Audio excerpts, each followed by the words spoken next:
Welcome to the Deep Dive. Today we're plunging right into Alexandre Dumas' The Count of Monte Cristo.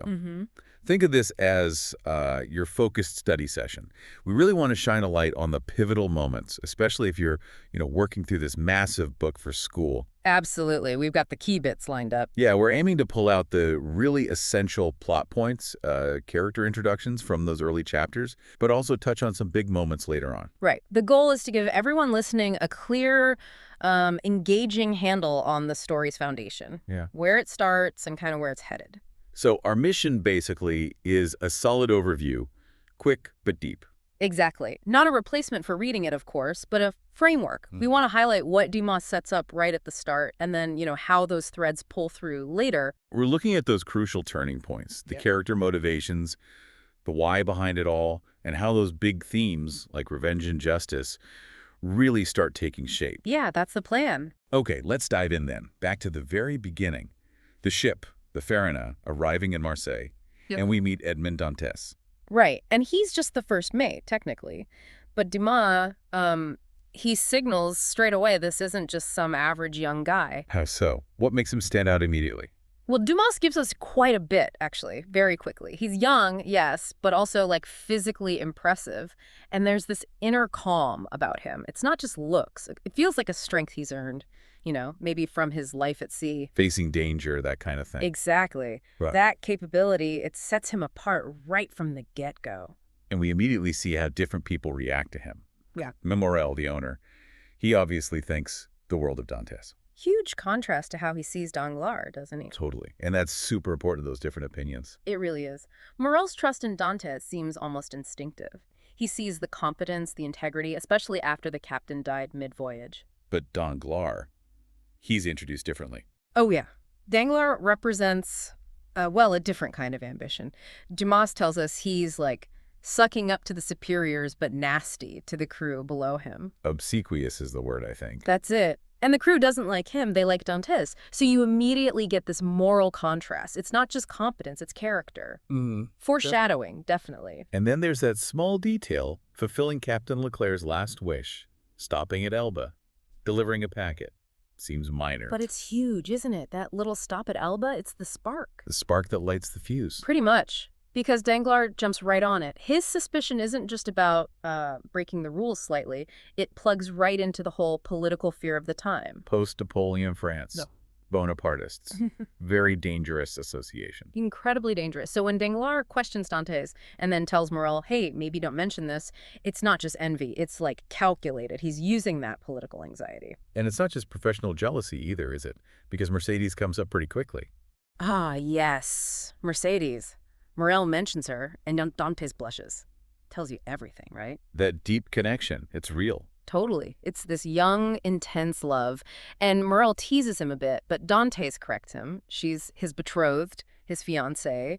It shows the sincerity, the respect there. But that happiness, that love, yeah, it makes him a target. Another target for the jealous ones, yeah. Which brings us straight to Fernand Mondego. Right. He's in love with Mercedes, too. Yeah. And she just shuts him down completely. That scene tells you so much about Mercedes. She is loyal. Fernand tries, hinting maybe Dantès won't come back. Maybe he's dead. But she's having none of it. Absolutely not. If he is dead, I shall die too. I mean, powerful stuff. And it just makes Fernand even more bitter, of course. His jealousy is another key piece of the puzzle. So all this tension is building up, and then we get to the betrothal feast.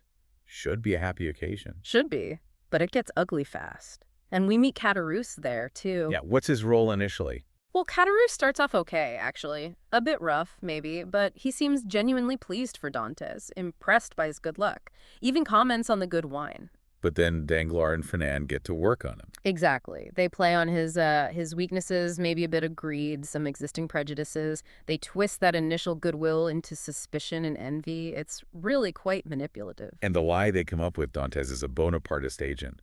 It's devastatingly effective for that time. Oh, incredibly. Like we said, accusing someone of that, it was serious, life-ruining serious, and the effect is immediate.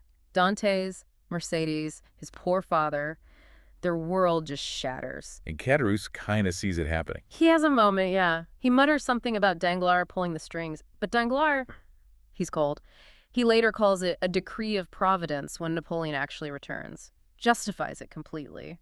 chilling, really. So Dantès is arrested, Yeah. and then he faces Villefort, the prosecutor. Yeah. This interrogation is another massive turning point. Huge. Because Villefort starts off seeming, maybe fair, but it all hinges on that letter Dantès was carrying from Velda. The one Danglars used for the accusation. Right. Villefort asks who it's addressed to, and Dantès tells him, Noirtier. And Villefort recognizes the name. Instantly. It's his father, a known, prominent Bonapartist, and suddenly, Villefort's own ambition, his career, his safety, it's all on the line. So justice for Dantès versus protecting himself and his family name? Exactly. And the choice he makes, well, he chooses himself. He sacrifices Dantès to protect his father, but mostly to protect his own future in the royalist government. It's a profound moral failure. And the consequence for Dantès is unimaginable. The Château d'If. Yeah. That description of his arrival, it's just bleak. The hopelessness, the thick and mephitic air, as Dumas puts it. And the guards are dismissive. Villefort lied about a quick release. Total betrayal. He's thrown in there without any proper inquiry, just locked away. A victim of politics and ambition, and that injustice, that's what starts to change him. While he's suffering, though, the people who put him there are doing pretty well. Oh, absolutely. Danglars gets his promotion. He sees Dantès' misfortune purely as, an opportunity. And Fernand? Fernand moves right in, positions himself as Mercedes' protector, starts wearing her down while Dantès is gone. Opportunistic. A grim picture of how things work sometimes. Definitely. One man's tragedy is another's stepping stone. And Villefort.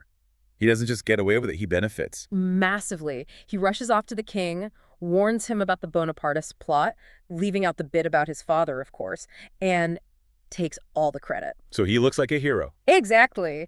He keeps his job, even gets promoted eventually, while the guy who was loyal gets pushed out. It shows how messed up the system was. Justice completely twisted for personal gain. Even his father, Noirtier, has to go into hiding. It's all connected. So that's the setup. The betrayal, the injustice, the rise of his enemies paints a very clear, very dark picture. It really does. Sets the stage perfectly for everything that follows. Okay, so let's jump forward quite a bit now. Years have passed. Dantès is in the Château d'If. Let's talk about some of those key later events, starting with maybe his lowest point, and then Abbé Faria. Right. After years and years of this crushing solitary confinement, realizing the depth of the betrayal, Dantès hits rock bottom. He's actually planning suicide. Despair. Total despair. And it's right then, at that absolute lowest point, that he hears the noise, the tapping, Abbé Faria, tunneling from the next cell. It changes everything. Faria isn't just another prisoner, though, is he? He becomes so much more. Oh, absolutely. He's a mentor, a teacher, almost a father figure, really. He gives Dantès this incredible education right there in the dungeon. What kind of education are we talking about? Languages, history, science, philosophy. Faria is this incredibly learned man. He essentially transforms Dantès' mind, gives him the intellectual tools he never had. So it's not just about survival anymore. No, it's about understanding. Faria helps him piece together why he was imprisoned, who was responsible. He nurtures Dante's intellect, gives him purpose again. He fills that void. And then, the biggest revelation of all, the treasure. Yes, the treasure of Monte Cristo. Faria, knowing he's probably not going to make it out himself, reveals the secret of this immense hidden Spada family fortune. On the island of Monte Cristo. Exactly. He explains the history, the cipher, everything, and suddenly, Dantès doesn't just have knowledge, he has the potential for incredible wealth and power. It's not just about getting rich, though, is it? Not at all. It's about the means to escape, to re-enter the world, to enact whatever plans are forming in his mind. It's the key to his future. But Faria himself doesn't survive. No, tragically, his health gives out. He gets weaker and eventually dies. But even in death, he provides Dantès with one last, pretty grim opportunity. The escape plan. The escape plan. Using Faria's burial shroud, it's ingenious, horrifying, really. Dantès takes Faria's place, gets sewn into the sack, and thrown into the sea, believing he's being buried. Yes, it's an incredible gamble. A testament to his desperation and Faria's planning, maybe? His survival, cutting himself free, swimming through the storm. Yeah. It's epic. And eventually he makes it to the island, Monte Cristo, and he finds it, the treasure. He finds it, and that moment, that's the real transformation. The end of Edmond Dantès, the prisoner, and the beginning of the Count of Monte Cristo. This wealthy, powerful, mysterious figure. He has the power now. The resources. All the resources he could possibly need to move in any circle, influence events, and start observing, planning. One of his first moves, kind of testing the waters, involves Caderousse, right? Using a disguise. Yes, disguise as the Abbé Busoni. It's a crucial step. He needs to confirm the details, understand the full picture of the betrayal. How does he get it out of Caderousse? He plays on Caderousse's greed, mostly, offers him a valuable diamond in exchange for the story. And Caderousse spills everything, confirms Danglars and Fernand's roles, the Lefort's part. It gives Dantès the certainty he needs. And the diamond itself kind of becomes a test for Caderousse later. It does. Shows his character hasn't really changed. But for Dantès, getting that information is vital. Another early focus, also in disguise, is someone who was actually kind to him, M. Morel. Yes, good old M. Morel. Dantès finds out he's facing financial ruin, total despair. And Dantès steps in, but anonymously. Right. As Sinbad the Sailor, or an Englishman from Thomson in French, he arranges these acts of kindness, delaying creditors, replacing the lost Pharaon with an identical new ship, providing dowries. Saving Morel from suicide, basically. Literally at the last minute. It shows that Dantès, even in his pursuit of, well, whatever he's pursuing, hasn't lost all his humanity. He remembers kindness. He repays his debts, the good ones too. Okay, so let's move forward again. The Count starts making his presence known more publicly. We get Franz d'Épinay and Albert de Morcerf meeting him in Rome. These encounters are important for building the Count's mystique before he even gets to Paris. Albert is Fernand's son, right? Fernand and Mercedes' son, yes. And Franz is his friend. They meet the Count during Carnival in Rome. Witness his wealth, his sort of exotic, powerful aura. There are dramatic events like saving Albert from bandits. It makes an impression. A huge impression. They're fascinated. It smooths the way for his entrance into the Parisian high society they belong to. And when he does arrive in Paris, boom, he makes quite the splash. Understatement. His wealth is staggering. His background is mysterious. He's sophisticated, charismatic. Paris is instantly intrigued. And maybe a little suspicious. And he very quickly starts moving in the same circles as the men who wronged him. Danglars, now a wealthy baron. Yep. Fernand, now the Count de Morcerf, a respected military man. And Villefort, still powerful, the procureur du roi. Exactly. And the Count interacts with all of them. It's all very polite on the surface, but you can feel the tension underneath. He's observing, gathering information, setting his pieces on the board. And then things start to unravel. For them, not for him. Precisely. The later parts of the book are about the systematic dismantling of their lives, often using their own past sins against them. Like what? What are some key examples? Well, there's the whole drama with Andrea Cavalcanti, who turns out to be, well, connected to Villefort and Madame Danglars in a scandalous way. Right, the illegitimate son. Then Fernand's past treachery in Greece, his betrayal of Ali Pasha and Janina, is exposed publicly, leading to his disgrace. And Danglars. His downfall is more financial, isn't it? Yes. The Count manipulates the markets, uses Danglars' own greed against him. Plus, Madame Danglars has her own financial secrets exposed. It's ruin all around. And the Villefort household. That gets really dark. The poisonings. Extremely dark. A tragic chain of events seemingly orchestrated or at least allowed to happen by the Count's manipulations, targeting Villefort's family from within. It's intricate. Everything is connected. Very much so. The Count pulls strings, sets events in motion, and watches the consequences unfold. Even the younger generation gets caught up in it. Maximilien Morel, M. Morel's son, and Valentine Villefort.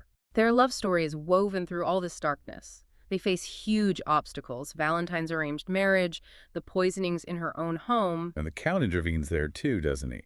Sometimes helping, sometimes complicating things. His role with them is complex. He seems to genuinely care for Maximilian because of his father, but his actions often put Valentine in more danger before he ultimately saves her in his own way. It highlights the ripple effects of revenge. Innocents get caught in the crossfire. So ultimately, the Count achieves his goals. His enemies are brought down. They are. Through social ruin, financial collapse, public disgrace, death, he orchestrates their downfall. But the justice he delivers, Yeah. It's not exactly legal justice, is it? It feels more like personal vengeance. That's the big question, isn't it? He operates outside the law. He sees himself almost as an instrument of providence, delivering a kind of divine retribution. But it's deeply personal, and his methods are often ruthless and morally gray. Okay, so wrapping this up for our listeners, especially those using this as a study guide, What are the key things to take away from this deep dive into these selected events? Well, I think we've seen how those crucial early moments, the arrival, the jealousy, the betrayal, Villefort's choice, they absolutely set everything in motion. They forge the Edmond Dantès who enters the Chateau d'If. And then the later events show the outcome of that transformation. Exactly. Faria's influence, the treasure, the escape, they create the Count. And his actions in Paris, the way he dismantles his enemies' lives, are the direct consequence of those initial betrayals. Understanding that link between the beginning and the end is vital. So for students mapping out the plot or analyzing themes, these connections are key. Absolutely. See how Danglars' greed leads to his financial ruin, how Fernand's betrayal in Janina echoes his betrayal of Dantès, how Villefort's suppression of truth leads to the destructive secrets within his own family. It's all interconnected. So as you continue studying the Count of Monte Cristo, really keep these events in mind. They form the backbone of the plot and unlock those major themes. Revenge, sure, but also justice, love, forgiveness, the corrupting nature of power. Think about what kind of justice the Count is actually seeking. Is it fair? Is it proportional? Is it even possible to achieve true justice through revenge? What does Dumas seem to be suggesting about it all? It's complex. Very complex. Which leads to maybe a final thought to chew on. Okay, leaves with something provocative. Having seen this whole arc, from the initial injustice to the final acts of retribution, does absolute justice, perfect justice, even exist? Or does the pursuit of vengeance, even arguably justified vengeance like the Count's, inevitably tangle you up in more moral problems, more suffering? And what about the power he gains? The power that comes from suffering? What responsibility comes with wielding that kind of influence? Yeah, big questions. No easy answers. But that's what makes the book so powerful, right? It forces you to think about these really deep moral issues.